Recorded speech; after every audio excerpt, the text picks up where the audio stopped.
I'm the developer of Linguistic Genomics, which was the first platform on which you could determine the intent of communication rather than the literal artifact of communication. But we've also used that technology for a number of other applications in defense and intelligence and finance, and most notably, in the early 2000s, my company was responsible for bringing down what was, at the time, one of the largest tax frauds in U.S. history. We maintained a series of inquiries into every individual, every organization, and every company that is involved in anything that either blurs the line of biological and chemical weapons or crosses that line in any of 168 countries. In 1999, there were 1 million patents digitized by IBM. And those 1 million patents were the first time human innovation had been put into an electronic digital searchable format. We took that information and we did a very simple exercise using our linguistic genomics technology, where I made the horrific assessment that approximately 1/3 of all patents filed in the United States were functional forgeries, meaning that while they had linguistic variations, they actually covered the same subject matter. In 1999, patents on coronavirus started showing up, and thus began the rabbit trail.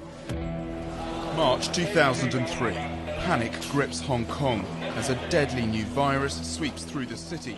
In 2003, the Center for Disease Control saw the possibility of a gold strike, and that was the coronavirus outbreak that happened in Asia.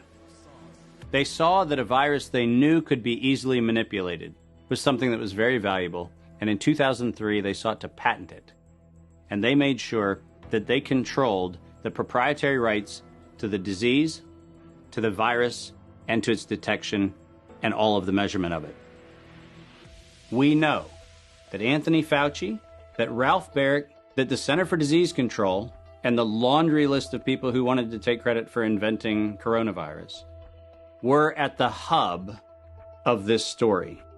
From 2003 to 2018, they controlled 100% of the cash flow that built the empire around the industrial complex of coronavirus. The World Health Organization has officially named the novel coronavirus the novel coronavirus outbreak. The coronavirus The World Health Organization has declared an international public health emergency.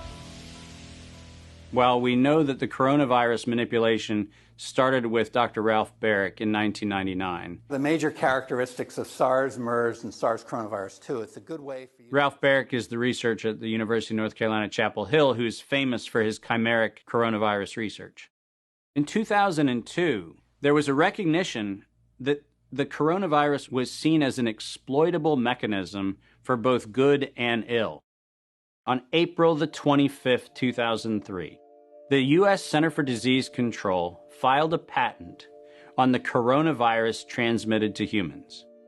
Under 35 U.S. Code Section 101, nature is prohibited from being patented. Either SARS coronavirus was manufactured, therefore making a patent on it legal, or it was natural, therefore making a patent on it illegal. If it was manufactured, it was a violation of biological and chemical weapons, treaties, and laws. If it was natural, filing a patent on it was illegal. In either outcome, both are illegal. In the spring of 2007, the CDC filed a petition with the Patent Office to keep their application confidential and private.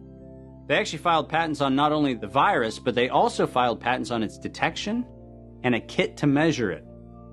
Because of that CDC patent, they had the ability to control who was authorized and who was not authorized to make independent inquiries into coronavirus. You cannot look at the virus, you cannot measure it, you cannot develop a test kit for it. And by ultimately receiving the patents that constrained anyone from using it, they had the means, they had the motive, and most of all, they had the monetary gain from turning coronavirus from a pathogen to profit. Developing and owning a coronavirus vaccine has become a biotech arms race with political overtones. This vaccine gold rush is starting to bother me. Gold rush. Let's keep that in mind. And so somewhere between 2012 and 2013, something happened. The federal funding for research that was feeding into places like Harvard, Emory, University of North Carolina, Chapel Hill, that funding suddenly became impaired by something that happened at the NIH, where the NIH got this little tiny moment of clarity and said, I think something we're doing is wrong. And in 2013, the NIH said, gain-of-function research on coronavirus should be suspended. The National Institutes of Health had a moral and social and potentially legal reason to object to research. But the letters that were sent to the researchers essentially said, you are receiving notice that we're telling you to stop. And now on the bottom of the page, we're going to clarify what stop means. Keep going. But when the heat gets hot in 2014 and 15, what do? You offshore the research. You fund the Wuhan Institute of Virology to do the stuff that sounds like it's getting a little edgy with respect to its morality and legality. But do you do it straight way? No. You run the money through a series of cover organizations to make it look like you're funding a U.S. operation, which then subcontracts with the Wuhan Institute of Virology. The U.S. could say, China did it. China could say, the U.S. did it. And the cool thing is, both of them are almost telling the truth.